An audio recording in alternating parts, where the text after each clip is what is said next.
Hi, this is Kurt Thomas here with Smoking Affairs. We're here today covering the 13th annual Big Cigar Do, the annual fall do at Tobacco World in Marietta, Georgia, the Cigar Superstore. Today we have live music, a lot of good food, a lot of cigar notables are here. Cigar Dave is doing a live broadcast. Just had a few words with Nestor Miranda here a few minutes ago. There's a couple other folks here, Jonathan Drew. We're going to try and get around and talk to these folks today. If you didn't make it to this event, this will be your vicarious thrill. Sit back and enjoy. Thank you. About 2 years ago, a good buddy of mine who's an avid cigarist introduced me, or I guess reintroduced me back to cigars. Years ago when I was a Marine, we used to smoke them for some of our special occasions, but it never was a consistent thing. So I had a cigar, really enjoyed it, so we started looking for a local tobacconist. Someone had mentioned Tobacco World, so we came over here, kind of talked, introduced ourselves, got to know Red and Manny and Adam initially, and they kind of took us in, knowing that we were new to the cigar industry, or I guess to the cigar world, so to speak.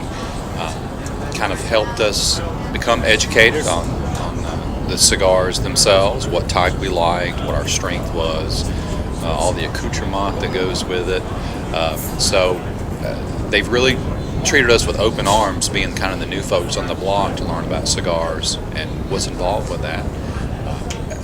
And because of that warm, friendly relationship that we've had with them, we continue to frequent their establishment at least once a week, if not a couple times more. a week. They're always open and friendly to us, and we like the atmosphere here at Tobacco World. They're very much like family for us. I've made them a cheesecake and an apple pie at different times to bring in for them as a thank you. Honestly, it's been it might have been a Tatuaje, but I don't remember for sure. That ended up being my favorite brand. But they know my tastes, and because they know what I like, they kind of steer me in that direction. Of course, now I don't need any help, but Most definitely, they not only us being the newcomers, but they really listen to what people have to say. Customers give their likes and dislikes, either if they've smoked them in the past or just like us that we have never smoked before. They recommended several types of brands. Obviously, early on, they were milder cigars. not for me. Unbeknownst to us, we find out that my wife actually likes a stronger cigar than I do. So they've pretty much kind of catered to our tastes and are always recommending cigars that they think that we would like. We tend to lean more towards the Nicaraguan blend, so they're always very helpful about it. They greet us with a smile and a handshake and a hug, and like I said, we love hanging out here. We've been to several of their events. Again, this is the second anniversary party we've been to, but we're always up here for the various events. They like my wife said, they treat you like family. You come in, you sit down, they take the time to sit down with you and talk about you, not just about cigars, but about your day and what's going on. They know both of our children. We have two boys that are 20 and 22. Actually, our youngest comes up here from time to time. He also smokes cigars. So, they really become involved. It's the lifestyle is more of a kind of a family-oriented thing, or so it's been our perception, because they want to know us as people as well as customers. That's absolutely true. We've made several friends just sitting in the lounge in the evenings, coming up just to unwind at the end of the week. Friday nights are good nights. We like to come up and, spend a few hours and relax with everybody, and have several times. In fact, when we come in, they're always, "Hey, you gonna stay?" And sometimes we can, sometimes we can't. We try to, but it's always nice because, just walking around here today, seeing people, there's friendly faces that we know very well from being here. And the person who kind of what made me, I was considering trying it, but there was the Burger Argenti reps, and it's a husband-wife team, and the wife was there smoking a cigar, and I'm like, wow, okay. So I wouldn't be the only woman smoking a cigar. So she was actually the one who, she liked the stronger cigars, and she suggested maybe to try one, and I liked them right away, so I was kind of hooked. She kind of hooked me.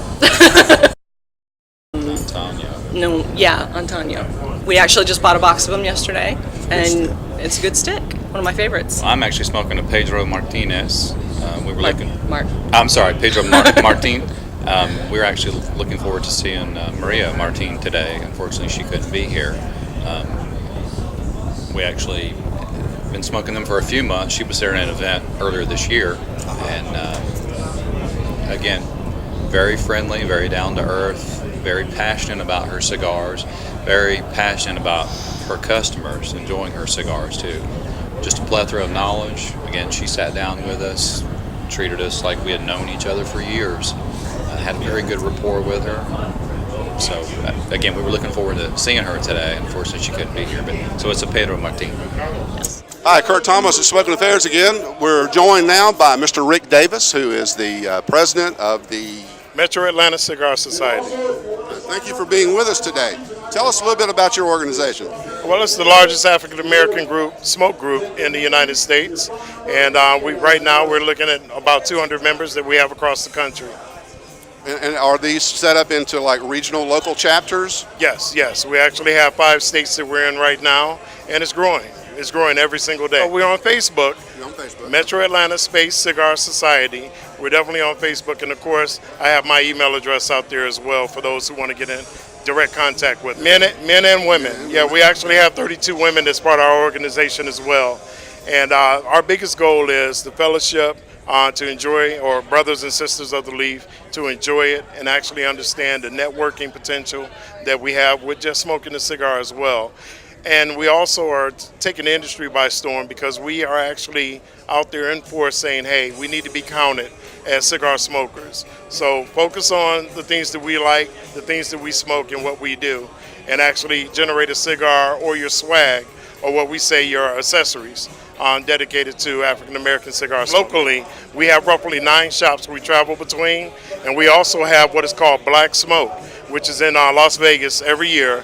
2012, we'll be having our event the second week of August. That's Thursday, Friday, and Saturday, the second week, and Sunday. The second weekend in August in Las Vegas at the Venetian.